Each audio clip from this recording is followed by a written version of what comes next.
Hello, c'est HR, votre chroniqueur. Alors toujours dans la continuité de Parlons Cinéma, Parlons Technique, je vais aborder un sujet, certes, qui ne touche pas directement la réalisation d'un film, mais un sujet qui impacte naturellement sur tous les films. Il s'agit naturellement de la place de cinéma, son tarif. Tarification, où je suis sûr, vous vous posez la question, quels critères impliquent telle ou telle tarification? Eh bien sachez qu'au fil des années, au fil des décennies, les motifs ont changé. Depuis le début de l'histoire du cinéma, fin 19e, début 20e, les critères pour fixer le prix d'une place de cinéma étaient radicalement différents d'aujourd'hui. À l'époque, il y avait tout d'abord le lieu de projection. Car il ne faut pas oublier que les premiers films n'étaient pas forcément destinés dans des salles de cinéma comme aujourd'hui. Au début, c'était projeté dans des foires, dans des cafés ou tout simplement des théâtres réaménagés pour l'occasion, avec naturellement des variations de prix. Plus on était proche de l'écran, plus on payait cher, comme pour le théâtre. Et si de surcroît nous étions dans une foire de haut standing, naturellement le prix était encore plus élevé. Pour vous donner un exemple assez simple, la toute première séance payante organisée par les Frères Lumière, le 28 décembre 1895, au Salon Indien du Grand Café à Paris, coûtait seulement 1 franc. Volontairement, c'était un prix accessible à toute la classe moyenne parisienne. Et comme la durée des films initialement ne durait que quelques minutes, le tarif pouvait initialement inclure plusieurs projections, plusieurs courts-métrages. Et d'ailleurs, contrairement à aujourd'hui, le spectateur pouvait rester pour la séance d'après. On recommençait le cycle des courts-métrages. Chaque personne, une fois qu'elle avait payé son 1 franc, pouvait rester autant qu'elle voulait dans la salle. Implicitement, le confort s'est installé, que ce soit au théâtre, et puis avec la création de véritables salles de cinéma, avec une chose qui va totalement vous étonner, les premières salles de cinéma comportaient des places assises, mais également des places debout. Alors oui, n'oublions pas qu'à cette époque-là, on n'était pas du tout sur des films de plus de 2 heures. Là, cela se jouait uniquement sur quelques minutes. Ainsi, il y avait un distinguo entre les places de devant, les places en loge et les places debout. Naturellement, la tarification a augmenté. Et on va pas se mentir, en fonction de lieu et place de la projection de ces courts-métrages, les exploitants adaptaient leurs tarifs en fonction des classes sociales.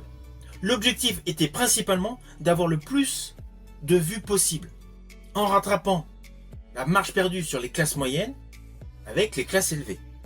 En plus, le fait d'organiser des tarifs réduits dans les quartiers populaires, forcément, cela attirait davantage la foule. Et c'est à partir de là que les prix ont commencé à grimper, avec des projections qui sont devenues de réels événements, mondains ou artistiques. Alors c'est clair, ce que je vais dire, cela fait sourire aujourd'hui, mais à l'époque, dès qu'on rajoutait de la musique ou des décors, cela offrait un gage de qualité supplémentaire, car tous les films de ce début d'histoire du cinéma étaient muets. De ce fait, le fait de rajouter de la musique et des décors, c'était une plus-value, mais naturellement, qui se payait. Et d'ailleurs, en ce qui concerne l'accompagnement musical, nous pouvions avoir soit un homme avec son piano, ou tout simplement un grand orchestre. Naturellement, le prix était différent.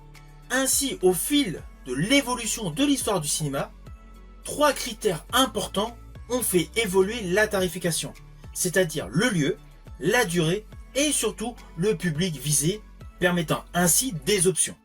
Alors naturellement, les durées de films ont commencé à augmenter, et c'est là qu'est apparu des entr'actes publicitaires.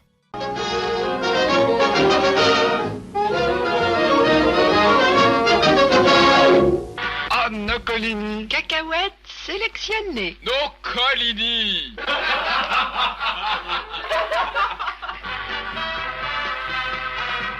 Vous aussi, À l'entracte, dégustez la gourmandise. bal, zen. Parfum naturel, rafraîchissant, délicieux. Demandez les bonbons créma, demandez les caramels créma, en vente dans cette salle. Son délicieux joli cône, C'est Grand Mico au double parfum. c'est Mico parfait aux divers parfums. Mico, c'est bon. Et Fritz font dans la bouche, pas dans la main. Fritz délicieuses, cacahuètes craquantes, enrobées de chocolat au lait, protégées par une couche de sucre fin. Demandez Fritz en vente dans cette salle. La pie qui chante, créateur des délicieux chante-fruits. Un fruit dans un bonbon. Chante-fruits citron, chante-fruits ananas, chante-fruits mandarine, framboise, cassis, exquis chante-fruits de la pie qui chante. Car ces entr'actes publicitaires sont in fine une source de revenus stable pour le cinéma. Et cela a augmenté au fil des décennies. Au jour d'aujourd'hui, outre les pubs à l'entrée de cinéma et sur les affichages publics, il est prévu entre 15 à 20 minutes de pub avant la projection de votre film. Alors oui, il y a des bandes annonces, mais il y a aussi des annonces commerciales. Les bandes annonces, c'est tout simplement pour vous faire revenir pour un autre film, et les annonces commerciales permettent principalement à payer le personnel qui travaille dans ces cinémas, personnel qui assure la vente des billets ou tout simplement qui assure la propreté des lieux publics. Vous voyez, à la projection. Sans oublier toutes les charges et le loyer. Car naturellement, les pubs que vous voyez sur un film, voire deux films, en fait, elles sont sur plusieurs films. De ce fait, les annonceurs versent chaque mois une certaine somme pour couvrir la projection de ces annonces. Et cela est de même pour les bandes annonces. C'est ce qu'on appelle le budget marketing. Ceci dit, vous avez pu remarquer que des fois, vous avez l'impression que vous revoyez deux fois la même pub avant votre film. Ce choix n'a plus de rapport avec le côté financier, mais il est essentiellement fait pour les retardataires. Car l'objectif des responsables de cinéma, c'est que toutes les personnes qui viennent voir un film soient contentes de voir le film en entier. Si la personne a raté un bout de film, forcément elle sera un petit peu déçue et n'aura pas forcément l'envie de revenir. Le fait d'avoir décalé de quelques minutes supplémentaires pour les retardataires, cela assure une potentielle possibilité aux clients de revenir. Et je rajouterai que durant la proposition de produits via des spots, cela permet également aux techniciens de vérifier, de contrôler la qualité d'image qui vous sera présentée.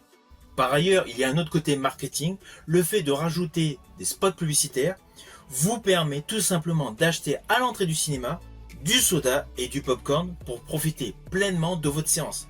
C'est également un ajout supplémentaire qui concrètement augmente votre séance.